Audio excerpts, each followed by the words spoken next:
아버지 하나님, 주님의 은혜 가운데 우리를 불러주셔서 하나님의 말씀 가운데 거하게 하시고 함께 찬양하며 주님만 바라볼 수 있는 은혜 허락해 주시니 감사합니다. 우리의 심령이 늘 말씀을 통하여 주님께 나아갈 수 있도록 인도하여 주시옵소서. 세상의 교제와 세상의 친교보다 주님과 함께하는 것을 기뻐하며 즐거워하며 하나님의 말씀이 우리 가운데 꿀과 같은 귀한 말씀 되게 하시며 자라는 양분 되게 하여 주셔서 우리의 심령이 늘 주 앞에서 자라나며 주 앞에서 기뻐하며 즐거워하는 주님의 자녀들 될 수 있도록 인도하여 주시옵소서. 예수님의 이름으로 기도드리옵나이다. 아멘. 자, 우리 옆 사람과 인사할 때 우리 서로 귀한 은혜의 시간, 얼마나 한 형제 자매가 함께하는 것이 기쁜지 모르겠습니다. 자, 우리 인사하면서 우리 말씀의 준비를 하도록 하겠습니다. 인사하도록 하겠습니다.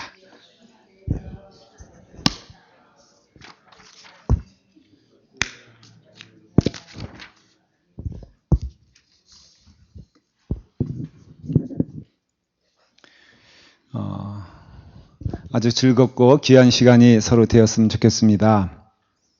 오늘은 어떻게 이쪽이 조금 자리가 좀 헝하니 청팀이 조금 약한 것 같네?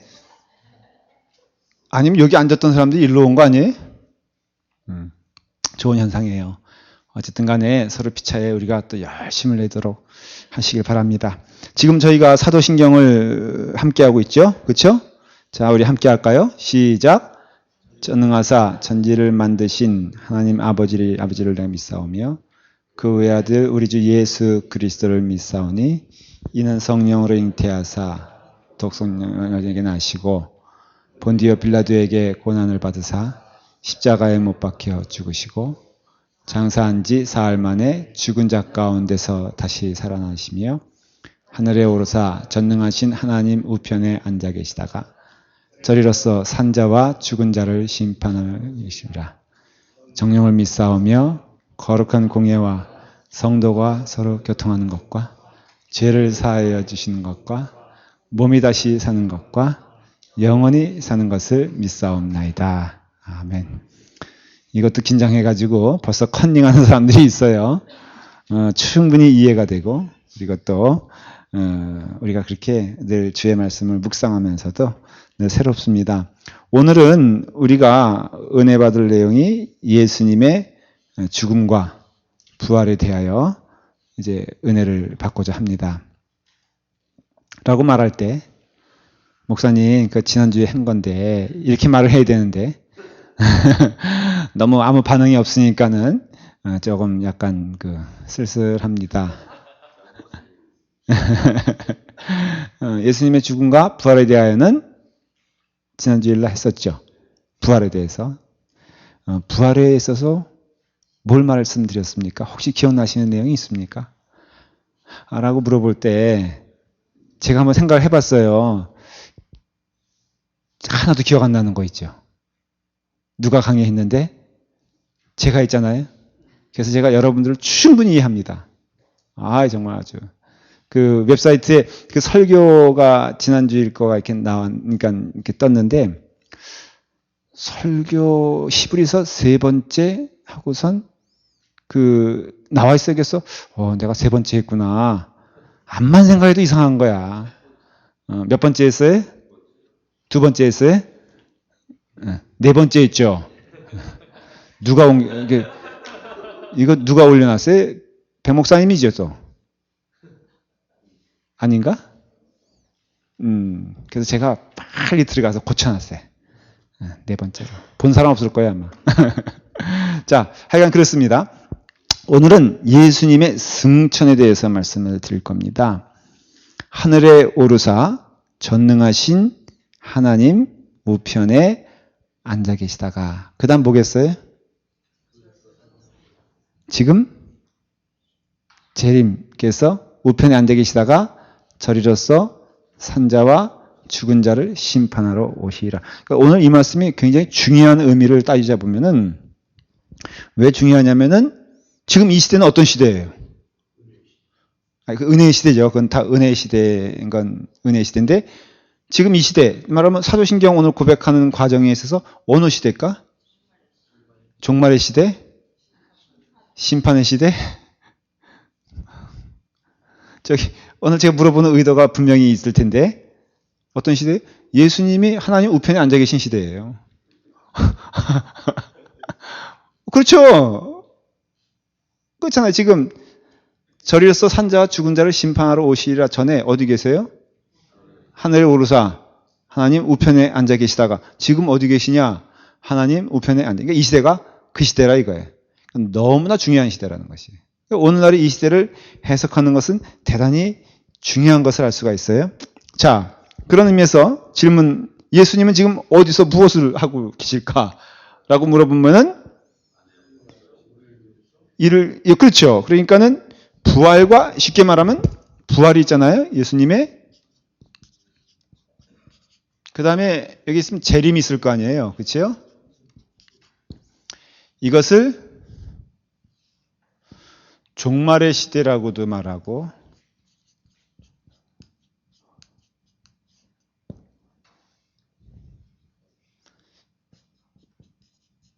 심판의 시대라고도 말해요. 그러니까 이게 무슨 소리냐면은 이제 우리는 마지막 때를 준비한 사람이래요. 그러니까 종말은 아니고 심판은 아니고 이렇게 그것을 이렇게 기다리는 시대를 해석하자면은 그런 뜻이거든요. 그러니까 지금 요 때는 사실은 다른 말로 하면은 저는 이렇게 말하고 싶어요. 기회의 시대. 우리가 흘려들어야지 흘려들으면 안 될 말들을 사실은 흘려드는 경향이 많이 있고요. 흘려들어도 될 말들을 사실은 흘려들지 않는 경향이 우리 가운데 있어요. 인간의 특징이 중요한 것은 소중히 여기지 아니하고 소중히 여기지 않아야 될 것을 사실 소중히 여기는 경향이 많이 있어요. 제가 목사님들 설교를 가끔 이렇게 듣잖아요. 듣는데 지난 수요일인가 제가 어느 목사님 설교를 듣는데 그 예화를 듣는데 참 좋아서 제가 여러분들에게 말씀을 드릴게요. 중요한 세 가지 금이 있답니다. 그거 들어보셨어요? 안 들어봤죠? 들어봤어요? 최경희 권사님은 어디서 들어요? 여긴 안 들어봤죠? 첫째는 황금이 있대요. 두 번째는 소금이 있대요. 그리고 세 번째는 지금이 있대. 그래서 사람들은 일단 소금은 뭐 그냥 쉽게 얻을 수 있는 거니까 그 소금은 제쳐놓고 어떤 사람들은 황금을 이렇게 중요하게 생각하고 짚는 경우가 있다는 거죠. 근데 그 황금이란 게 지금이 없으면 무슨 소용이냐 이거예요. 그러니까 지금이 있어야 황금이 있는 것이지 황금 집어들고 지금 없으면은 이게 무슨 소용이냐는 것이죠. 그래서 제일 중요하고 귀한 금이 뭐냐? 지금이라는 겁니다. 그래서 지금이 중요하다는 거예요. 그러니까 우리의 삶 가운데 이 시대, 기회의 시대거든요, 이게. 지금 이 시간에 여러분 이 자리에 앉아 있는 것은 대단히 중요한 것이고 귀한 일인 것이고 지금 황금을 잡은 것이에요. 마찬가지로 우리가 이 시대에 살면서 이 기회의 시대에 살면서 천상의 세계와 그 다음에 이 지상의 세계 그리고 성경의 세계 모든 것을 아우러서 우리가 오늘 생각해 볼 필요가 있다는 것이죠. 예수님은 어디가 계시냐라고 했을 때 그 어디가 계시냐라는 것을 해석할 수 있는 근거는 성경입니다. 근데 성경을 기반으로 만든 게 사도신경이에요. 그래서 사도신경을 보면은 하늘에 오르사 전능하신 하나님 우편에 앉아 계세요. 누가? 예수님께서. 그리고 그 우편에 앉아 계신 이유가 왜 그러시냐? 우리 때문이에요. 그러니까 두 가지 다 중요하죠. 예수님이 지금 계신 것이 하나님 우편에 계신데 그 하나님 우편에 계신 이유가 왜 거기 계시느냐? 바로 하나님의 자녀들을 위하여서입니다. 하나님의 자녀들. 그러니까 하나님의 자녀가 아닌 자들은 이 예수 그리스도가 하나님 우편에 앉아 계신 것과는 전혀 연결과 연관이 없어요. 그러니까 하나님의 자녀만이 예수님께서 하나님 우편에 앉아 계신 것에 대한 의미와 혜택을 받을 수가 있는 것이에요. 그러니까 예수님께서 이 땅에 오신 이유도 우리를 위해서 오심이고, 이 땅에서 십자가에 달려 돌아가신 것도 우리를 위함이고, 죽은 자 가운데서 부활하신 것도 우리에게 승리를 주시기 위함이요, 하늘에 오르사 전능하신 하나님 우편에 앉아 계신 것도 우리를 위함이에요. 그리고 저리로서 산자와 죽은 자를 심판하러 오시는 이유도 우리를 위함이에요. 그러니까 믿는 자에게는, 여러분, 그 예수 그리스도의 오심은 우리에게는 저주가 아니요 축복이요 천상의 찬송 소리가 울려 퍼지는 축하의 자리라는 걸 알 수가 있어요. 그러니까 우리는 하나님과 연결되었을 때 하나 깨닫게 되는 것은, 그래서 우리는 거룩한 하나님의 자녀예요. 우리는 귀한 제사장이요. 그러니까 우리가 우리의 삶을 통해서 우리의 존재의 의미와 그 삶의 기쁨을 깨닫는 때는 언제냐면은 하나님과 나와의 관계가 온전하게 맺어질 때라는 거죠. 그거 외에는 다 거짓이라는 것이에요. 하나님과 나는 어떠한 관계냐? 하나님은 나를 주목해 보세요. 하나님은 나를 위해서 모든 것을 희생하세요. 하나님은 나를 그렇게 사랑하세요. 이와 같이 우리가 하나님의 피조물이요, 하나님의 자녀요, 하나님의 백성인 동시에 하나님이 그토록 사랑하시는 그 상대가 바로 나다라는 것을 성경은 늘 말해주고 있어요. 여러분, 그래서 하나님 안에서만 만족이 있어요. 하나님 안에서만 기쁨이 있어요. 하나님 안에서만 즐거움이 있어요. 이거는 100번, 1000번, 10,000번 다시 반복을 해도 부족하지 않아요. 여러분, 영혼의 thirsty, 영혼의 목마름에 대하여 한번 생각해 본 적이 있어요? 예수 그리스도를 온전히 믿는 자들은 그 영혼의 목마름에서 해방됩니다. 그 말의 뜻은 사람으로부터는 얻을 것도 없고, 사람으로부터는 기댈 것도 없고, 사람으로부터는 내가 취할 것이 없다는 것을 의미하는 것이. 정말 그렇습니다. 여러분, 예수 잘 믿어보세요. 저는 그런 점에 있어서는 제가 이렇게 어떤 인간적인 표현이 아니라 자신 있게 말할 수가 있는 게, 예수 잘 믿으면요, 그 자체가 만족이기 때문에 다른 것으로는 만족을 얻을 필요성을 못 느껴요. 제가 농담처럼 생긴 거 얘기하고 그래요. 가끔 영화배우 누구와 이렇게 보면은 이렇게 부럽다 이런 얘기 가끔 저도 하잖아요. 근데 정말 제가 부러워 보이는 것 같아요. 네, 그렇게 말을 하지만 그것은 농담인 거 아시죠, 여러분들? 네, 웃는 거 보니까 좀 이상한데, 제가 누구를 이렇게 영화배우 참 부럽다 했을 때 제가 정말 제 눈빛을 보면 알잖아. 응? 눈빛을 보면은 제가 진짜로 부러워서 말하는 건지 아니면 그냥 여러분들과 함께 즐거운 시간 한번 가져보자고 그런 건지 알죠, 여러분들? 저는 저에 대한 자부심이 굉장히 큰 사람입니다.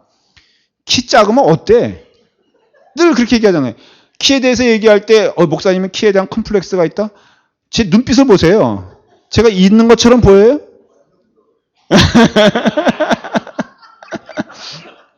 아니, 오해할까 봐 얘기하는데 저 정말 없어요. 키 크면은 죄송해요, 이게 표현해서. 키 큰 사람 치고 싱거운 사람, 싱겁지 않은 사람 없잖아요. 그렇죠? 얼마나 아담하고 좋아. 물론 시류를 쫓다 보면은 키 높이 구두 사고 그래요. 그렇지만은 근본적으로 말하면은 그거 하나도 안 부럽죠. 그거 쫓아다닐 생각도 없고요.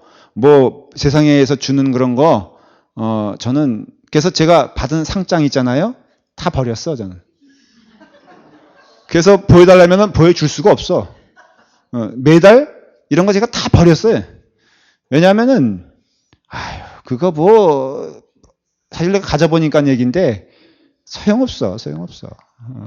구세혁 권사님 그렇죠? 네? 받아봤어야지 알지. 자, 다 얘기다 그런 사람들이에요. 그래서 그런 거예요. 예수님이 우리를 위해서 지금 뭘 하고 계신가는 거에 대해서 깨달으면요, 정말 내 마음 가운데 소망과 기쁨이. 교회 안에서도요, 우리 정직하게 말해 보십시다. 그런 사람 믿음 생활은 틀려. 우리가 정말 우리끼리만 얘기인데 한번 교회 안에서 한번 생활을 솔직히 객관적인 눈으로 한번 보자고요. 여러분들이 정말 예수 안에서 은혜 받고 주님의 사랑 충만히 받은 사람 이렇게 들쑥날쑥 하지 않아요. 뭐 그렇다. 혹시 지금 저와 눈이 마주친 분들 오해하지 마세요. 그분은 제가 사랑해서 보는 거니까는 참 어렵습니다. 이거 참 제가 눈 감고 할게요. 근데 사실 그렇잖아요. 그게 우리가 과정이잖아요. 성장하는 과정인데 예수 정말 잘 믿는 사람 보면요 흔들림이 없어요. 그렇다고 해서 그 사람이 냉랭하냐? 그것도 아니야. 그러니까는 그 주는 것에 대해서 기쁨을 누리고 뭐가 이렇게 자꾸만 건드려도 흔들림이 없잖아요. 그런 사람도 몇 번 건드려봤자 재미없으니까 사람들이 건들지도 않아. 여러분 그런 사람들이 되기를 간절히 축원합니다. 정말 주님의 길을 가면서 그런 점에 있어서는 사도 바울이 나와 같이 되기를 원한다. 그런 것처럼 전 여러분들에게 그런 점에 있어서는 좀 저도 그런 사람이 되길 원하고 감히 뭐 저와 같이 되라 그런 말은 못해요. 저도 사도 바울 같은 사람이 되길 원하고 여러분도 그런 사람이 되길 원해요. 성부 하나님도 나를 주목하여 보시고 성자 하나님도 나를 주목하여 보시며 성령 하나님도 나를 함께 가시고 그리고 예수 그리스도가 이 땅에 오신 것도 나를 위함이시고 그 사실이거든요. 십자가에 달려 돌아가심도 나를 위함이시고 그 하나하나의 사건이 얼마나 큰 의미가 있는지 우리는 설교를 통해서 말씀을 통해서 배웠어요. 그렇죠? 여러분 마국간에 그 말구에 오신 예수 그리스도의 그 삶은 바로 나같이 미천한 자를 위해서 오신 예수 그리스도를 말해주고 있잖아요. 그리고 십자가에 달려 돌아가셨다? 어떤 죄도 주 앞에서 용서받지 못할 죄가 없죠. 하나님을 배신하고 하나님을 대적한 그 죄까지도 예수 그리스도의 그 십자가를 통해서 우리는 용서를 받아요. 그걸 위해서 십자가에 달려 돌아가셨어요. 그만큼 나를 사랑하고 있다는 것이에요. 그리고 죽음에서 나를 이끌기 위해서 예수님은 부활하셨어요. 그게 누구 때문이냐? 나를 위함이란 것이에요. 그리고 하늘에 오르사 전능하신 하나님 우편에 앉아 계신 것도 지금 바로 누구 때문이냐? 바로 나를 위함이다 라는 것을 오늘 여러분들이 꼭 말씀을 배워야 돼요. 자, 조금씩 이제 알아보기를 원합니다. 예수님은 부활 후 40일째 승천하셨어요. 그래서 사도행전 1장 3절에 보면 나오죠. 그래서 그 승천 장소는 바로 감람산이에요. 감람산은 겟세마네 동산 혹시 아세요? 구조가 이제 제가 이쪽 오른손으로 쓸게요. 여기 이제 성벽이에요. 이게 예루살렘 성이에요. 그러면은 이렇게 돼 있고 이렇게 돼 있어요. 이게 동쪽이에요. 이게 서쪽이에요. 여기에 이제 십자가에 달린 그 골고다 언덕도 여기 있고요. 그 다음에 모리아 산도 여기 있어요. 그리고 또 뭐 지금은 통곡의 벽이라고 할 수 있는 그 성전터가 여기 있고 다 여기 이게 예루살렘 성이에요. 여기 보면은 그 기드온 시내도 그러니까 기드온도 여기 있고요. 그 다음에 뭐도 있는가 다 있어요. 여기 하여간 다 있어요. 그 다음에 실로암도 여기 있어요. 그리고 여기는 이제 골짜기고 여기가 바로 뭐냐면 감람산이에요. 그래서 여기서 이제 그 예루살렘 보면서 예수님이 오셨던 통곡의 장소가 있어요. 거기 지금 이쁘장한 성전이 있어요. 그래서 여기서 이렇게 창문을 통해서 보면 정확히 예수님이 거기서 이렇게 보셨던 장면까지 있어요. 여기 베드로 너희들 나를 위해서 깨어서 기도해다오라고 했던 목요일날 마지막 밤 장소가 또 여기 있어요. 다 여기에요, 다. 그래서 가룟 유다가 예수님께 뽀뽀한 데도 여기에요. 여기에 감람산. 여기서 그러니까 승천하신 거예요. 예수님은. 그런데 거기서 승천을 하셨는데, 자, 1장 9절에 보면, 사도행전 1장 9절에 보면 올라가실 때 뭐가 이렇게 가렸어요? 구름이 가렸어요. 구름이 가렸는데 이것은 철저히 우리가 생각하는 구름의 모습은 아니에요. 그러니까 우리가 오해하는 게 이런 예수님이 올라가신 장소를 이렇게 구름처럼 이렇게 생각을 해서 구름 위로 쭉 올라가셨다고 생각해요. 그러니까는 예수님 지금 어디 있다고 생각해요, 우리가? 구름 위에 있다고 생각해요. 이렇게 생각한 사람, 대표적인 사람이 누구예요? 소련의 옛날? 가가린이에요, 가가린. 이름도 참 가소롭죠? 가가린이 올라가가지고, 야, 예수님을 아무리 찾아봐도 없는 거예요. 실제로, 그러니까 찾아봤나 봐요. 없으니까는 여기 뭐가 없다 그랬죠? 야, 하나님이 있는 줄 알고 올라봤더니 하나님 없다 그랬어요. 소련 사람들은 그 표방이 무신론자들 아니에요? 그러니까 하나님 야 없다 그랬어요. 완전히 무식한 거지. 그렇죠? 그러니까는 이 구름은 사실은 그런 구름을 말하는 것이 아니라 성경에서 출애굽에서 말하는 구름 기둥과 불 기둥, 하나님의 임재를 말하는 것이에요. 그게 실제로 구름 같은 모습으로 보였을까?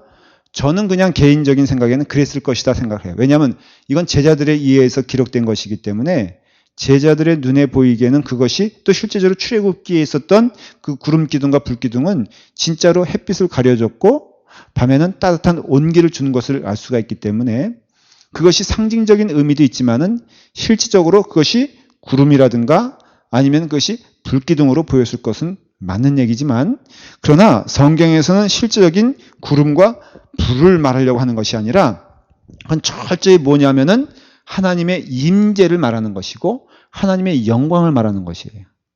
그래서 하나님의 영광과 하나님의 임재 가운데 독생자 예수 그리스도께서 들려 올라갔다는 것을 말하는 것이에요. 그러니까 거기에 누가 바로 하나님과 함께 예수 그리스도가 들려 올라간 것을 말하고 이것은 바울이 경험한 3층 천 있잖아요. 내가 신비한 경험을 했으니 내게 있어서 그런 경험이 있다라고 할 때 그건 바로 영적인 세계를 말하는 거거든요. 그러니까 예수님에 있어서 이것이 영적 세계로 옮아져 갔어요. 그전에는 눈으로 봤어요. 예수님을. 그랬죠? 그리고 만져도 봤어요. 그런데 그 예수님이 여러분 제가 물어볼게요. 지금도 만질 수 있을까요? 예수님? 네, 그건 몰라요. 정확히 말하면 모른다가 답이에요. 그러나 분명한 것은 보다 더 영적인 세계에 거하시는 것은 맞는 거예요. 그러니까 우리가 성경을 통해서도 그렇고 우리의 삶을 통해서도 그렇고 우리 경계 너머에 있는 일들에 대하여 우리는 가끔 경험하는 사람들을 봐요. 영적인 세계에 대해서. 그것을 우리는 부인할 수가 없어요. 있어요, 분명히. 우리는 보지 못해요. 그러나 분명히 있어요. 마찬가지로 그런 아주 옷자락의 끝자락만 보는 것처럼 보는 것 세계도 영적인 세계인데 그 하늘의 모든 세계는 우리가 알 수가 없지만 분명한 것은 우리 눈으로 지금 볼 수 없는 그 하나님께 가 있다는 것은 사실이에요. 성령님이 우리 가운데 함께 거하신다 그러잖아요.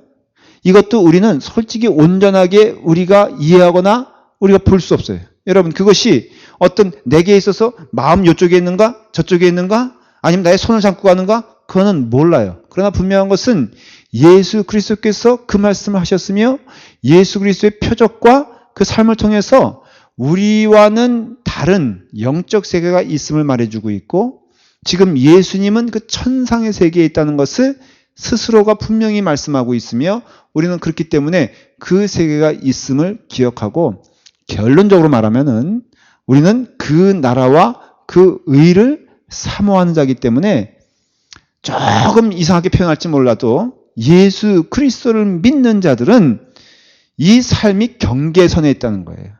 그걸 marginal people이라고 그러는데 우리는 이 땅에 살고 있지만은 이 땅의 사람은 아니야. 이해가 되세요? 여러분 지금 우리가 이 땅에 살고 있지만은 우리의 삶의 가치관은 이 세상 사람들과 다를 수밖에 없어요. 그래서 때로는 충돌이 일어나는 것이에요. 때로는 그래서 그들이 느끼지 못하는 기쁨을 누리는 것이에요. 때로는 그래서 우리가 가야 될 목적이 분명한 것을 알 수가 있어요. 여러분 그것은 모르는 거잖아요. 우리의 삶의 가치는요. 정말 그런 점에 있어서는 달라요. 그리고 그러한 가운데 우리의 삶은 이게 주님과 함께 걸어가는 그것은 단지 이 세상에서 아름답게 사는 것 이상이에요. 그래서 경계선이에요. 여러분들은 영적인 사람이 되기를 간절히 축원합니다. 그래서 못 보는 것을 봐야 돼요. 기도하는 가운데 여러분들은 듣지 못하는 음성을 들어야 돼요. 이것이 꼭 우리에게 신비한 경험을 얘기하는 것이 아니라 여러분들이 말씀을 사모하는 생활, 기도하는 생활을 산다면요, 여러분들 우리가 가치관이 다르면은 그 사람의 모습이 딱 드러나지 않습니까? 같이 살아도 그렇지 않습니까? 삶이란 게 변하는 것이. 아까 우리 몇 분과 식사를 같이 했어요. 근데 그분 가운데 한 분이 이런 얘기 하는데 참 우리가 은혜를 받았어요. 평소에 그분이 은혜로운 얘기를 못하는 분인데 그분이 이런 얘기 하더라고요. 젊었을 때는, 결혼하기 전에는 어떤 여자가 이쁘다라는 여자 얘기만 한다는 것이. 그리고 조금 결혼하게 되면은 그 다음에는 자식 얘기한다는 거예요. 그리고 조금 지나면은 사업 얘기한다는 거예요. 만나면 맨날 그렇다는 거예요. 그런데 요즘은 만나면은 나이가 드는 걸 경험하는지 맨날 교회 얘기만 한다는 거예요. 얘기할 게 없다는 거예요. 그래서 여러분들도 보면은 이렇게 점점 가면서 그 삶의 모습과 가치관이 변하잖아요. 그게 정상이잖아요. 그러니까 우리의 삶을 통해서 우리가 보는 것이 틀려지고 경험하는 것이 틀려지는데, 이와 같이 우리는 그 영적인 세계를 우리는 볼 수 있는 축복을 하나님이 주신 것이에요. 그래서 예수님께서 올라가셨는데 그 올라가실 때 구름은 성경으로 보면은 그것은 거룩한 하나님의 영광과 임재를 보여주는 사건이기 때문에 그것을 본 자들은 하나님의 영광을 본 자들이고 하나님의 은혜 가운데 거하는 자이기 때문에 바로 영적인 시각을 갖게 된다는 것을 알 수가 있어요. 자, 그래서 첫 번째는 예수님이 하늘에 오르신 것은 구름이었지만 그 구름은 하나님의 임재와 영광을 가리키는 것이고요. 두 번째는 그 하늘로 올라가신 예수 그리스도께서 지금 어디에 앉아 계시냐면은 우편에 앉아 계시다는 것이에요. 여러분, 성경에서 우편이 있으면은 또 뭐가 있겠습니까? 상식적으로 좌편이 있겠죠? 좌편이 좋아요? 우편이 좋아요? 예? 우편이 좋아요. 어떤 사람은 또 이런 것을 이렇게 해석할 수는 없겠지만은 억지로 한번 해석해 보면은 예수님의 귀가 왼쪽 귀 좀 먹으셨나 보다. 뭐 이렇게 우스개로 해석할 수 있잖아요. 왜냐하면 오른쪽에서 예수님이 열심히 사바 김도민이 오늘도 열심히 살려고 했는데 이게 좀 애가 너무 먹을 거에 탐내가지고 너무 과식을 해서 지금 말씀을 전하는데 하나님 말씀에 지장이 있어. 뭐 이렇게 사바 하는 것이 오른쪽에 더 잘 들리니까 그럴 것 같다라고 생각하는, 그럴 리는 없겠잖아요. 성경을 해석해 볼게요. 시편 110편 1절에 보면 여호와께서 내 주에게 말씀하시기를 내가 내 원수들로 내 발판이 되게 하시기까지 너는 내 오른쪽에 앉아 있으라 그랬어요. 시편 110편을 제가 한번 펴볼게요. 여러분들도 같이 피시면 좋아요.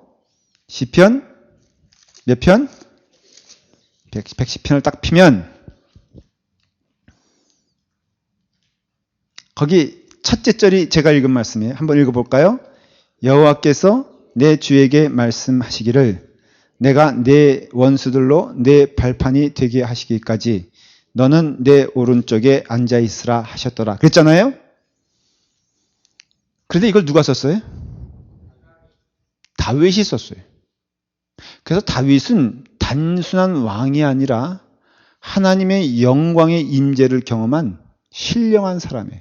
성경에서는 그걸 더 강조해. 이해가 되세요? 다윗은 위대한 왕으로서의 자리매김을 성경은 하는 게 아니라 다윗에 대해서 말을 할 때 이 사람은 하나님과 늘 어떻게 했던 사람이다? 동행했던 사람이요? 함께 갔던 사람인데 하나님이 그런 다윗에게 뭘 보여주시는 축복을 주셨어요. 이게 바로 무슨 얘기냐면은 제가 이제 해석을 할게요. 다윗이 여호와를 그러니까 여호와 하나님을 본 사람이 많지 않아요. 기껏 누가 있을까요? 모세가 있고.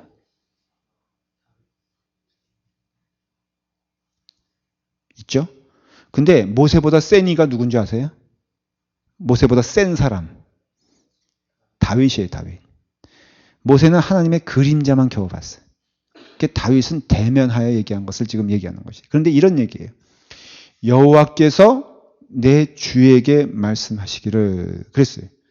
그러니까 여호와가 있고 내 주가 있어요. 이것은 같은 것을 말하는, 같은 존재를, 같은 사람을 말하는 게 아니에요. 그러니까 여호와가 있고 내 주에게 말씀하시는데 여호와가 마치 옆에 있는 누구에게 말하는 것처럼 아주 다정하게 생생하게 말하는 장면을 누가 보는 것이에요? 다윗이 보는 것이에요. 그러니까 다윗은 지금 임재하신 하나님을 보는데 한 분은 여호와 맞아요. 근데 다른 한 분을 가리켜서 다윗이 뭐라 그러냐면은 My Lord, 내 주라 이렇게 말을 해요. 여러분, 다윗은 왕이에요. 다윗은 그가 무릎 꿇을 자가 없어요. 근데 다윗이 내 주라고 했을 때 성경에서 My Lord라는 단어는 하나님에게 쓰는 단어인 것을 알 수가 있어요. 그러면 여호와께서 내 주에게 말씀하셨다. 이 구약시대예요. 신약시대가 아니라 구약시대 때인데 여호와께서 내 주에게 말씀하시기를 할 때 이 내 주는 누구냐면은 그래서 이 내 주는 바로 예수 그리스도다. 그렇게 해석을 해요. 그러니까 다윗은 누굴 본 거예요? 오실 예수 그리스도를 먼저 체험한 자예요. 그러니까 예수 그리스도께서 이 땅에 육신을 입고 오시기 전에도 활동하셨다는 것을 볼 수가 있어요.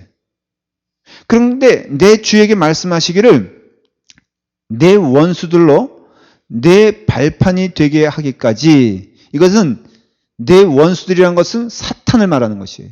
근데 내 발판이 되게 한다는 것은 바로 마지막 종말을 말하는 것이에요. 그러니까 발판이란 것은 발에 무릎을, 그러니까는 발로 뭐라 그랬죠?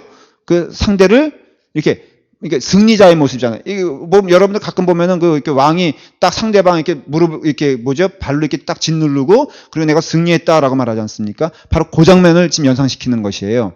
그게 언제입니까? 예수 그리스도가 재림하시는 그날을 말하는 것이에요. 바로 그날이 되기까지, 그 사건이 있기까지, 예수님의 재림이 있기까지 너는 내 오른쪽에 앉아 있어라. 그러니까 하나님의 오른쪽은 내 주의 자리예요. 하나님 여호와의 오른쪽은 마이 로드의 자리예요. 그 자리는 누구가 대신 앉을 수가 없고 누구가 대신 차지할 수가 없는 오직 예수 그리스도의 자리임을 알 수가 있어요. 그러니까 오래전부터 그 자리는 바로 어떤 자리였어요? 예수 그리스도의 자리였어요. 그렇기 때문에 뭐 그렇다고 해서 여러분들 그것을 꼭 예수님은 그 하나님 이렇게 앉아 계시고 예수님은 여기만 붙어 있다. 이게 아니라 영적인 의미에 해석해서 오른쪽이라는 뜻은 바로 무엇을 가리키냐면은 예수 그리스도의 자리를 가리키고 성자 하나님의 자리를 말한다는 것을 알 수가 있어요. 그리고 이것은 신약을 통해서 예언이고 예언이 실현된 것을 말하는 것이에요. 그래서 사도신경에서 고백하는 것은 전능하사 천지를 만드신 하나님 아버지를 내가 믿사오며 하면서 고백을 하는 가운데 그 예수 그리스도는 어디가 계시냐? 바로 하나님 우편에 앉아 계신다라는 것이에요. 하나님 우편에 계시다라는 것이에요. 그것은 무엇이냐면은 바로 그분이 내주, 다윗이 말한 내주, 이것은 유대인들에게 선포하는 거예요. 유대인들은 이것에 대해서 할 말이 없어요. 오직 유일신 하나님을 믿는 유대인들이거든요. 근데 유대인들은 이런 성경 말씀에 대해서 해석할 수가 없어요. 왜냐하면은 이것은 그런 의미에서는 성부 하나님과 성자 하나님과 또한 성령 하나님의 존재를 말하는 것이기 때문에 유일신을 주장하는 바로 그 유대교회에 있어서는 이 성경 말씀은 그들에게 있어서는 성경 말씀이 되지 못하는 것이에요. 오직 예수 그리스도를 하나님의 아들로 인정할 때만 이 말씀은 성립이 되는 것이에요. 그게 예언이에요. 예언은 반드시 다 이루어지냐? 구약의 예언은 신약을 통해서 다 이루어졌어요. 이것은 약속이요? 이루어진 사건이에요. 여러분 신약의 모든 사건은 이루어질 걸 믿으십니까? 여러분들 믿든 안 믿든 건 상관없어요. 상관은 없는 거 아니고 믿어야 천국 가. 근데 믿든 안 믿든 이 일은 이루어지는 것이에요. 여러분들이 안 믿어도 예수님 재림하실 것이고 여러분들 안 믿어도 여러분들은 죽어요. 여러분들이 믿든 안 믿든 그것은 상관없이 시간 지나면 성경에서 모든 인생은 죽으리라 예언하셨잖아요. 인생 가운데 죽지 않은 인생이 어디 있어요? 여러분 그렇다면은 인생 가운데 죽지 아니하는 인생이 없다면은 여러분 죽은 다음에 심판이 있을 것도 성경에서 증거하고 성경에서 예언하고 있다면 여러분들은 죽은 다음에 심판받습니다. 천국 가기 전에 심판이 있어요. 심판에서 여러분들의 행적은 낱낱이 하나님 앞에서 밝히 보여질 것입니다. 오늘은 숨길 수가 있고 속일 수가 있어요. 내일도 여러분들은 자기만의 아는 비밀이 있을 수가 있어요. 그러나 여러분, 자기만의 아는 비밀이라고 자기만 안다고 생각하지 마십시오. 사람들의 눈은 속일 수 있고 사람들의 눈은 모른 척할 수 있지만 하나님을 속일 수는 없어요. 그리고 여러분들의 마지막 때에는 반드시 오늘의 삶에 대하여 하나님 물어보실 겁니다. 인생의 굴곡에서 중요한 순간순간이 있잖아요. 그땐 더 물어보실 거라고요. 저는 요즘 그런 점에 있어서는 굉장히 어떤 면에서는 두려운 마음을 갖는 게 내 인생이 얼마 남은지 모르겠지만 저는 이 인생 하나님 앞에서 평가받는 것을 전 두려워합니다. 사람들이 어떻게 평가하느냐? 그거는 저를 여러분들이 알아요? 몰라요?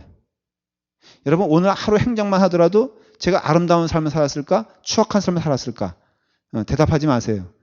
뭐 물어봐봤자 모를 테니까. 근데 일단은 제가 알아요.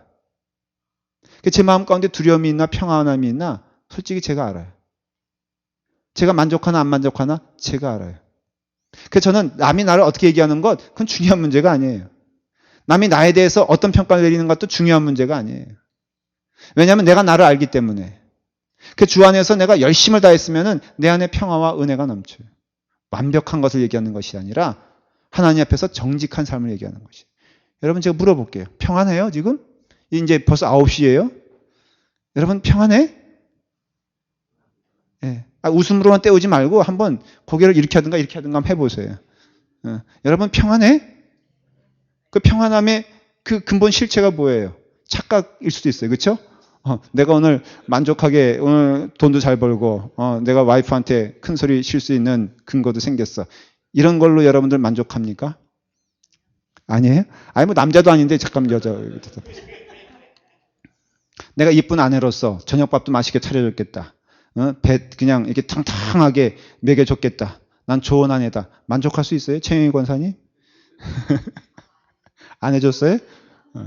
그러니까 우리는 정말 모르는 거예요. 여러분 하나님 앞에서 두려워하실 줄 알아야 돼. 네. 그렇죠? 그래서 저는 금요 집회 나오는 분들에게는 조금 더 이렇게 단호하고 다구치듯이 얘기하는 거는 변화가 저는 이게 금요 집회 나오는 분들을 통해서 주일날 그 나오는 분들이 좀 변했으면 좋겠어. 어떤 데 한숨도 나오는데 한숨 안 쉬고 그냥 정직하게 금요일 나오는 사람들을 쫄라 그래요. 그리고 주일날 우리 교회 교인들이 전 교인들이 변하지 않으면 다 누구 탓이에요? 저는 확신하건대 금요일날 나오는 사람 탓이야. 반드시 주리를 틀을 거예요 하나님이. 누구를? 금요일날 나오는 사람들을. 그러니까 아예 나오지 마. 그러니까 자신 없으면은 이 책임을 면하려면요 딱 하나야. 안 나오면 돼. 나오면은 책임으로 가는 거야. 아셨죠? 집사님 다 여기 나오시는 분들. 금요일날 나오는 사람들이 변하지 않으면 누구 책임이야? 제 책임이에요. 그러니까는 이 책임을 면하려면은 금요일에 성경 공부 안 하면 돼. 간단해. 그냥 안 하고 어떻게든지 안 만들면 돼. 변화되는 그 시간들을 외면하면 돼. 성경 안 보면 돼. 마치 꿩이 머리를 이렇게 모래팍에 팍 묶고선 나 아무것도 안 보니까 나 아무것도 안 하는 거야. 누구도 나를 찾을 수 없어. 라는 멍청한 짓과 똑같다는 거예요. 시간은 흘러가. 아까운 시간. 내가 여러분들을 두려워하게 하려는 것이 아니라 실체를 말씀드리는 것이. 반드시 여러분들에게는 심판이 있습니다. 여러분들에게는 마지막이 있어요. 그리고 마지막에는 심판이 있고 그 후에 천국이 있는 것이에요. 우리가 그래서 이게 주님께서 올라가시는데 우편에 계세요. 여러분 시편에서 이렇게 말하는 것처럼 예수님도 스스로 뭐라고 말씀하셨느냐? 마태복음 26장 64절. 이후에 인자가 권능의 우편에 권능은 하나님을 말해요. 권능의 우편에 앉아 있는 것과 하늘 구름을 타고 오는 것을 너희가 보리라. 예수 그리스도를 믿는다는 것은 예수 그리스도의 말씀을 믿는 겁니다. 착각하지 마십시오. 자, 저를 보세요. 제가 정리할게요. 예수 그리스도를 믿는 것은 예수 그리스도가 하신 말씀을 믿는 것인데 그 예수 그리스도의 말씀은 우리에게 세 가지 정도의 그 어떤 그 방향을 제시합니다. 첫째는 과거에 일어난 구약적 사건에 대한 그 약속의 예언의 실현이에요. 실현. 그래서 하나님이 어떠한 분인가에 대해서 예수님은 분명히 우리에게 말씀해 주셨어요. 두 번째는 이 땅에 살면서 어떻게 살아야 될 것인가에 대해서 주님은 분명한 지침을 주셨어요. 부인할 수 없죠. 그렇죠, 여러분들? 자, 단순하게 말해볼게요. 예수 믿는 자들이 오늘 여기서 어떻게 살아야 돼? 착하게 살아야죠. 왜 착하게 살아야 돼? 예수님이 그렇게 살라고 했으니까. 겉옷을 달라는 자에게 속옷을 줘. 어떤 사람은 그래요. 에이, 속옷만 가져가라 그러면서. 속옷이야 뭐 널린 게 속옷인데. 이런 뜻이 아니잖아요. 그러니까 이 땅에 살면서는 착하게 살아야 돼. 이 땅에 살면서는 아름답게 살아야 돼. 이 땅에 살면서는 언어도 여러분들 주님의 언어로 닮아야 돼. 그리고 또 하나는 오실 것에 대한 예언을 주님께서 분명히 하셨어요. 그리고 경계의 말씀으로 너희들은 이것을 꼭 기다려라. 이 일은 반드시 일어난다. 너희들은 이것을 준비하며 살아가라. 그런 말씀을 예수님의 예화 가운데 3분의 1 정도는 준비하라. 때가 이르렀다. 그리고 열처녀의 비유를 통하여서 또 종의 비유를 통하여서 예수님께서 말씀하셨어요. 너희에게는 마지막이 있으니 그때를 준비하는 자만 그 마지막에 기쁨으로 주님을 맞이하게 될 것이다 라는 것이. 자, 보십시오. 예수님이 열처녀의 비유를 하신 얘기는요, 재림의 예수를 말하는 것이에요. 그 비유를 말씀하신 것은 그 시대에 살아가는 자들에게 뭐 예수님이 그냥 그 자리에 있는데 오실 분에 대해서 얘기한 것은 재림하실 예수 그리스도, 신령한 결혼식에 대한 얘기를 한 것이에요. 그렇기 때문에 우리가 보게 되면은 인자가 권능의 우편에 앉아 있는 것과 하늘 구름을 타고 오는 것을 너희가 보리라 라고 말씀하셨을 때에는 그것을 우리는 소리 들으면 안 된다라는 것을 알 수가 있어요. 그렇기 때문에 이 좌편, 우편이란 것은요, 우편이란 것은 하나님의 영광의 자리를 말하고요. 그 다음에 명예를 말하는 것이에요. 좌편은 그런 표현을 안 해요. 늘 그 성경에서는 좌우를 얘기할 때는 좌가 좋습니까? 우가 좋습니까? 그래서 늘 좌에 있는 사람들은 늘 피곤하고 핍박받게 돼 있어요. 제가 왼손잡이거든요. 그래서 이 오른손잡이 문화에서 사는 동안 왼손잡이 종족들은요, 너무너무 고통받았어요. 저는 지금도 기억해. 우리 어머님이요, 저를 6살 때 그렇게 두들겨 패셨어요. 왜냐하면 왼손잡이라는 것 때문에. 그래서 제가요, 밥 먹을 때도 이렇게 먹잖아요. 그럼 밥을 안 줘. 글씨 쓸 때도 이렇게 하면은, 그래서 제가 글씨는 완전히 이상한 사람이 됐어. 글씨는 오른손으로 써요. 밥도 오른손으로 먹어요. 그래서 축구는 왼손으로 해요. 그리고 테니스도 왼손으로 쳐요. 완전히 이상한 사람이 돼버린 거예요. 예? 아, 축구는 왼손이 아니라 왼팔. 이 학생은 상당히 그러니까는 그 서양적인 개념에서도 그렇고 우리 동양적인 개념에서 좌편은 별로 이렇게 안 좋은 거예요. 그러니까 여러분 저기 있잖아요. 좌파 하면은 교회 안에서도요. 좌파가 좋아요, 우파가 좋아요. 아니 그러니까 저의 입장에 목사 입장에서 보면 좌당이 좋아요, 우당이 좋아요. 우당이 좋죠. 그러니까 제가 딱 이렇게 봤을 때도 제 손에 오른쪽에 앉아 있는 여기 있는 분들은 이 양이고 여기 좌편에 앉은 자들은 염소라 이거예요. 그러니까 여기 앉으면 안 돼. 마찬가지예요. 바로 그것을 얘기하고 있는 것이에요. 그래서 그 예수 그리스도께서 보좌에 앉으셨다라는 것은 바로 그것을 의미하는 것이에요. 근데 예수님께서 보좌에 앉으셔서 우편에 앉으셔서 뭐를 하시냐라고 한다면 성경적인 해석을 제가 3가지 할 거예요. 첫째는 예수님의 삼중직을 거기서 거행하고 계세요. 본격적으로. 이 땅에 사시면서도 삼중직을 거행해요. 삼중직이 뭔지 여러분 다 이제 알아요. 뭐죠? 첫째, 선지자, 제사장, 왕.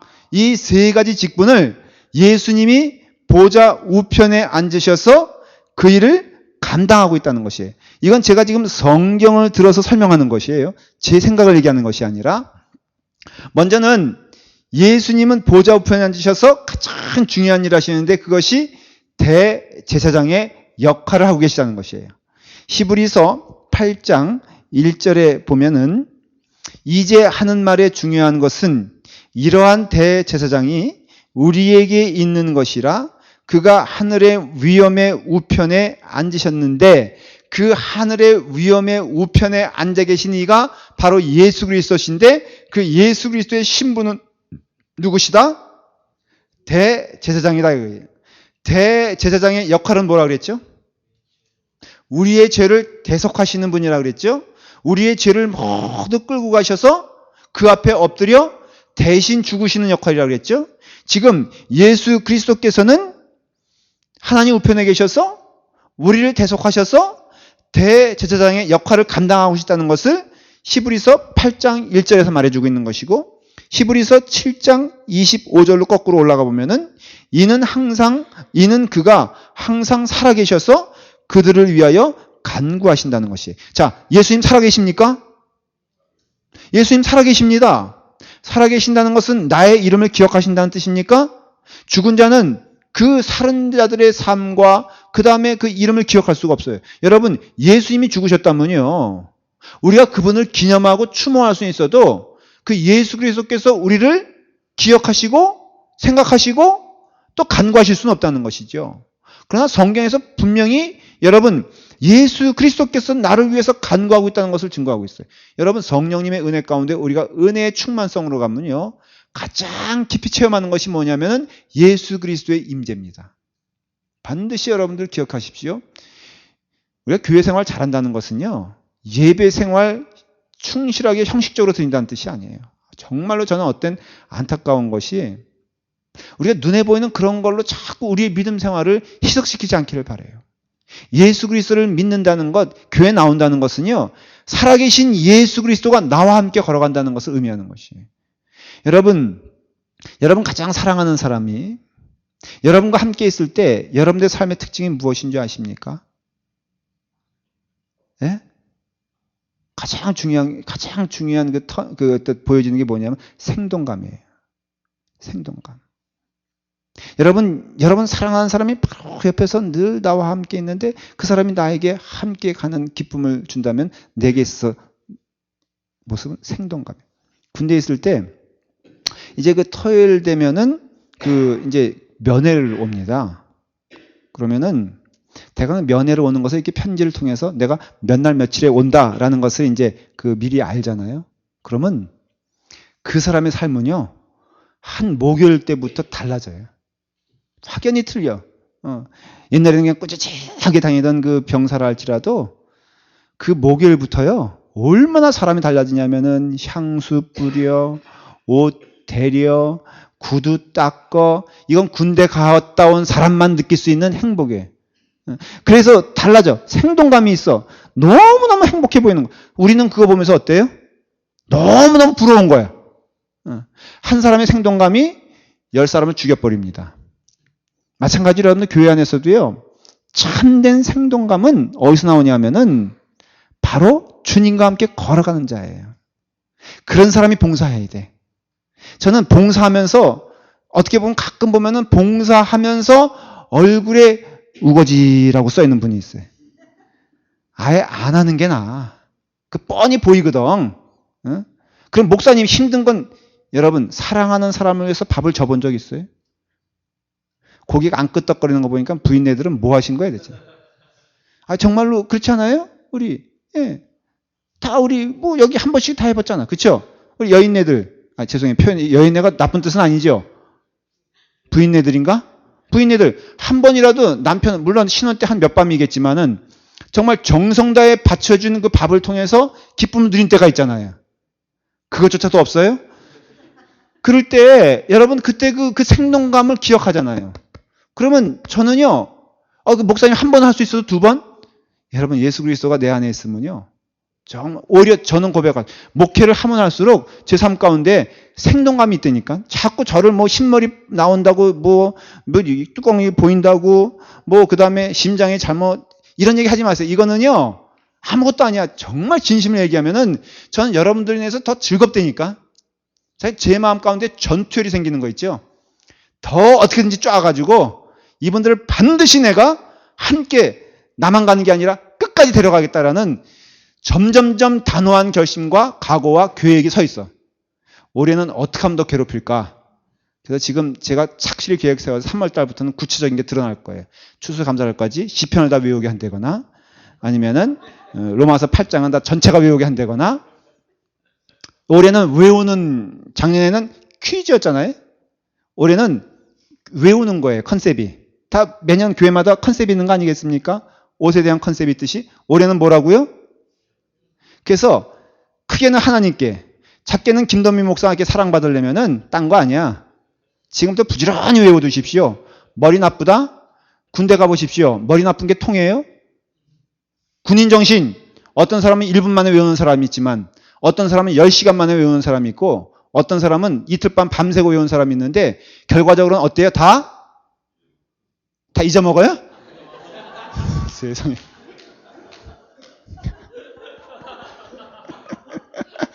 결과적으로는 다 외운다? 이게 군인 정신이에요. 우리는 나라의 부름을 받아 그 뜻을 세워 국가의 부름을 통해서 조국과 민족을 위하여 이 한 몸을 바친다. 한 군인 정신은 어떤 사람이 2분 만에 외우기도 하지만 어떤 사람이 이틀 만에 외우고, 군대 정신으로는요 이틀 만에 2분 만에 그건 상관없어. 결론은 뭐야? 다 외우면 되는 거야. 그러니까 그냥 좋은 말씀 드릴 때 군인 정신으로 가는 게 좋습니다. 예수 그리스도가 우리의 구속자 되셔서 우리의 대속자 되시고, 그가 항상 살아계세요. 그들을 위하여 간구하시느니라. 히브리서 7장 25절에 나와 있는 것처럼, 아니 살아계신데, 그래서 나와 함께 걸어가신다는데, 또 나와 함께 거하신다는데 우리에게 지침이 무엇이며, 저는 그래서 제가 확신할 수 있는 건, 정말 예수님 잘 믿고 봉사 주님의 이름을 하는 자들은요 1년이 지치지 않아. 그 일을 놓는 것은 후배를 위해서 놓는 거지, 사실은 지쳐서 놓는 것은 저는 아닌 거라고 생각해요. 여러분 어때요? 그래 안 그래? 앞으로 시킨 대로 하십시오. 그래서 예수님께서 가장 귀한 사역을 지금 하시는 게 뭐냐면은 바로 우리를 위하여 중보하세요. 요한일서 2장 1절을 다시 한번 제가 읽어볼게요. 나의 자녀들아, 만일 누가 죄를 범하여도 하나님 앞에서 우리에게 대언자가 있으니 곧 의로우신 예수 그리스도라. 그래서 이 본문을 가지고 예화를 듣는 내용이 여러분 한두 번씩 들어봤을 거예요. 이거예요. 우리가 하나님 앞에서 이렇게 죄를 좀 져도 염려하지 않을 것은 예수님께서 이런다는 것이에요. 아버지, 내가 십자가로 다 보상했잖아요. 내가 저 사람, 저 아이 죄에, 물론 죄를 졌지만은 하나님 저에 대해서 할 말 없는 게, 내가 다 이미 십자가에 달려 이미 죽었잖아요. 그러니까는 하나님 저 아이를 벌 주실 수가 없어요. 왜? 내가 저 죄를 내가 미리 담당했으니 하나님에게서 권세는 오직 하나, 저 아이를 용서하실 수 있는 권세가 있지 벌 주실 수 있는 권세는 없어요. 이런 얘기 혹시 들어보신 적 있으세요? 저는 어릴 때 이것을 어떤 목사님이 이렇게 담대하게 설명하신 거, 그래서 막 죄 짓자 이런 식으로 가는 게 아니라, 너희가 죄를 지어도 용서받는 이유는 너희가 선해섬이 아니요 예수 그리스도가 하나님 우편에서 너희를 위하여 간구하시고 중보하시기 때문이다. 그래서 누구든지 죄를 범하여도 하나님 앞에서 우리가 의로운 자가 될 수 있는 것은 우리의 행함이 아니요 오직 예수 그리스도의 은혜로서 우리가 의롭게 된다. 그래서 로마서가 뭐예요? 오직 의는 믿음으로 말미암아 사는 것이. 이건 믿고 가는 것이에요. 그래서 오늘도 우리가 죽지 아니하고 살 수 있는 것도, 여러분 옛날에 구약의 성전의 개념으로 보면 우리는 다 죽은 자들이에요. 왜냐? 제사가 없잖아. 구약 시대 때에는 제사를 통하여 그 죄를 하나님께 고하며 보상을 받았어요. 그래서 그들은 근근히 그걸로 살아갔어요. 근데 신약에는 제사가 있어요, 없어요? 그 제사가 없는 근거로 히브리서에 보면은 성전의 휘장이 찢어졌다 그랬어요. 그래서 하나님과 우리가 화목하게 된 것을 상징적인 사건으로 보여줬어요. 그래서 그 후에는 없는 것이 있는데 그건 뭐냐면은 제사가 없었어요. 그래서 교회 안에서 사실은 구약의 개념으로 보면은 우리는 매 예배 드릴 때마다 뭐 끌고 와야 돼? 양 끌고 와야 돼. 뭐 끌고 와야 돼?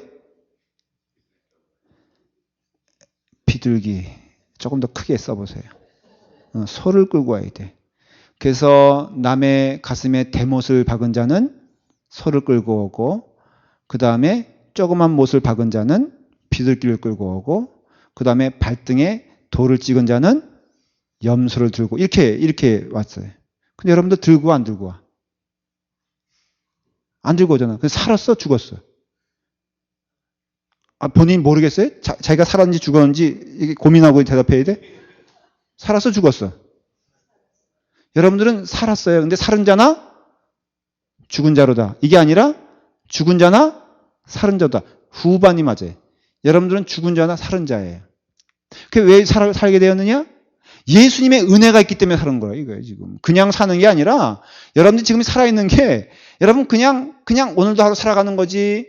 이 성전에 올 때 저는 너무나 어떤 때는요, 두렵고 떨리는 게, 그냥 앉아있는 것에 대하여 여러분들 잘 생각해 보세요.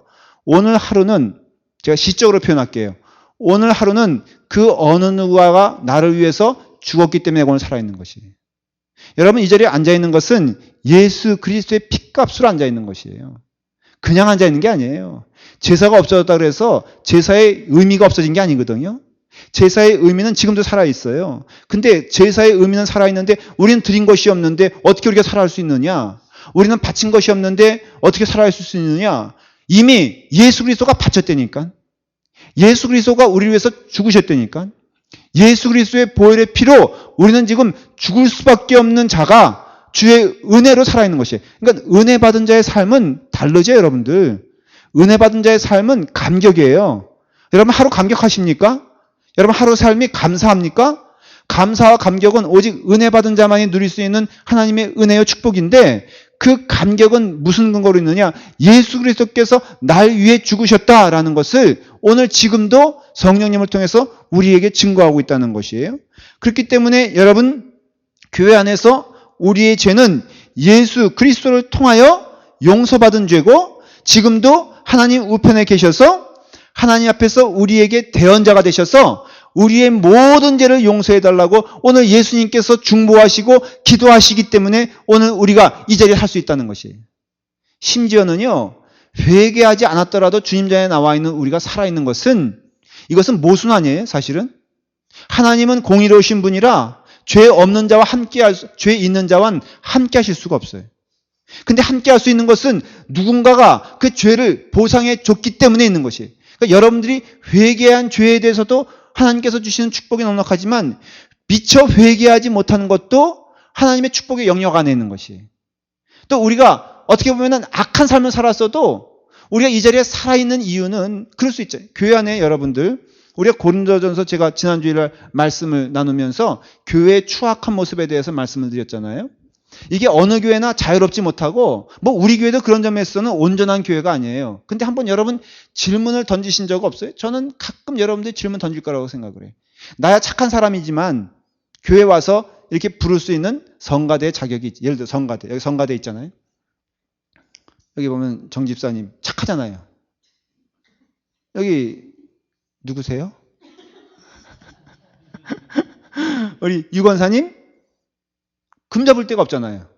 그렇죠? 그러니까 저러분들이 성가대에 서서 정가하는 거에 대해서는 누구도 블레임을 아니면 또 이게 딴지를 걸 수가 없어요. 이분들은 당연히 성가대. 근데 저 김봉선 집사님만 하더라도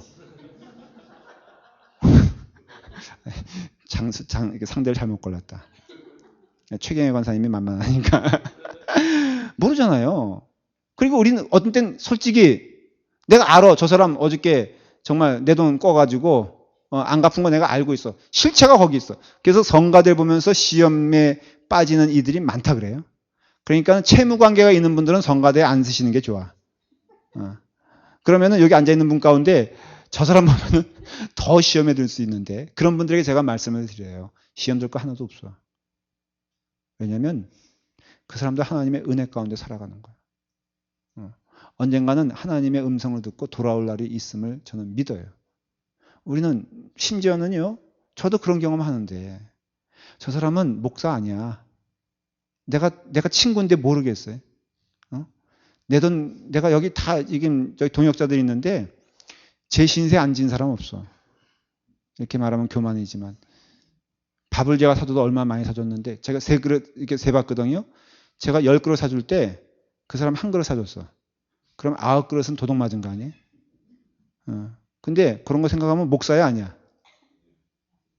아니지. 밥 껴먹고 그게 목사인가? 근데요, 놀라운 것은 우리의 생각과는 달라. 하나님의 계산법은. 제가 그걸 깨닫는 순간이요, 정말 하나님께 주시는 은혜를 체험하게 됐는데, 평가할 사람이 없어. 도전할 사람도 없어. 미워할 사람도 없고, 저 사람과 내가 어떤 차이가 있나? 차이가 없어요. 그냥 하나님의 은혜 가운데 거하는 자야. 예수님이 어쩌면은 그 죄가 더 많으면은 억지예요. 이거는 억지지만은 한번 억지지만 들어보세요. 맞는 얘기일 거예요. 여기 두 분, 그러니까 여기 한 가지 죄를 짓는 인생을 있어요. 여기 한 가지고 우리 권사님이 한 가지고 우리 장로님이 10가지를 죄짓는 인생이 있어. 예수님은 누굴 위해서 기도 많이 하실까? 10가지죠. 자, 예수님의 기도를 많이 받는 자가 축복이에요? 적게 받는 자가 축복이에요? 아니, 멀리할 것 없이 저와 여러분 관계 따져보십시다. 제가 누굴 위해서 기도할 때 누굴 위해서 더 많이 기도하면은 그 사람은 축복받은 사람이죠. 제가 일주일 동안 그 기간이 있잖아요. 그러면 어떤 사람은 틀림없이 여러분들 귀가 간지러울 정도로 기도를 했을 거라고, 제가. 여기 금요 집회 가운데 있어. 여기 그 염소무리인 여기 좌측에 있어요. 여기 앞줄의 3번째부터 4번째, 5번째 가운데 있을 수 있어. 자, 그러면은 그 사람을 위해서 더 많이 기도했다 했을 때 그 사람은 축복받은 사람이에요? 저주받은 사람이에요? 축복인데 좀 이상하지? 축복이라고 말하기는 조금 이상하고, 축복인데, 그렇잖아요, 여러분들. 제가 누굴 위해서 기도할 때 그 사람을 위해서 더 많이 기도했다는 뜻은 목사의 기도를 여러분들 받으려고 막 달려오잖아. 목사의 기도 더 한번 받았으면 좋겠죠. 우리 기도 좀 그래봤으면 좋겠어. 기도 제목 내라 그랬더니 연초에 한 5장 올라왔어. 이거는 충격이야. 둘 중에 하나야. 다 선하게 살거나 아니면은 기도 같은 거 상관없다, 이런 식이야. 그래서 내가 5명만 놓고 아주 그냥 당차게 기도해 보려고 그래. 그 5명은 나중에 연말에는 해와 같이 높이 뜰 것을 저는 믿어요. 근데 또 거꾸로 그 사람이 또 저의 근심의 제목이 될 수 있어. 아예 모르면 좋은데 아니까. 자, 그 예화를 다시 정리할게요. 제가 누굴 위해서 집중적으로 기도할 때는 그 사람은 축복받은 사람인 동시에 문제거리야. 목사 입장에서도 잘 나가는 사람을 위해서는 기도하지 않아요. 솔직히 말하면은. 그래서 제가 정직하게 말하면 금요 집회 나오는 사람을 위해서 기도하기보다도 그냥 주일만 나오는데 그것도 갱갱이 빠지는 사람들 있잖아. 아니, 갱갱이 나오는 사람들. 그 사람을 위해서 기도한다고. 근데 그 사람들은 축복의 사람이에요. 왜? 목사의 기도에 관심이고 또 기도를 많이 받으니까. 또 거꾸로 생각해 보면은 정말로 문제아야. 이게 신비한 거예요.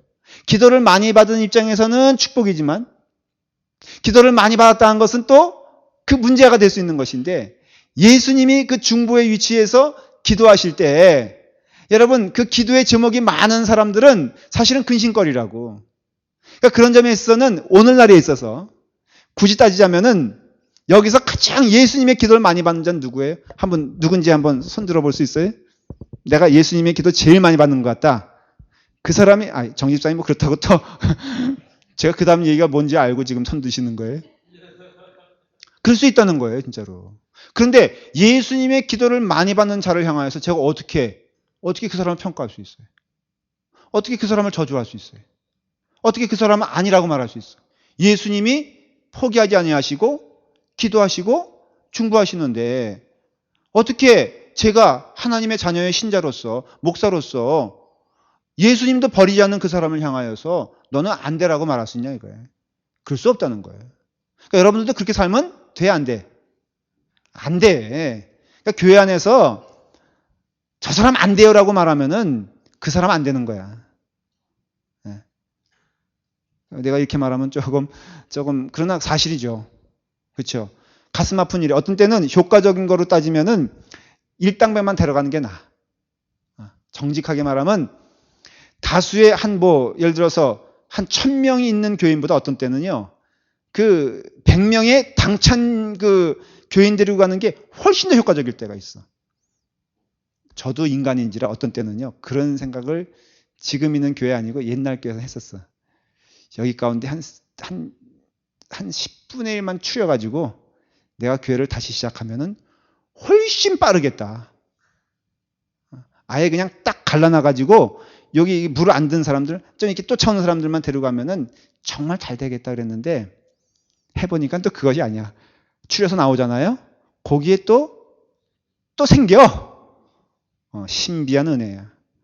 그래서 목회를 하는 동안 깨닫게 된 것은 양과 염소는 늘 섞여 있는 법이요. 좌파 우파는 늘 나눠질 수밖에 없다는 걸 깨달은 순간, 그래서 농담으로 그런 얘기 하잖아요. 지금 있는 무리가 훨씬 낫다.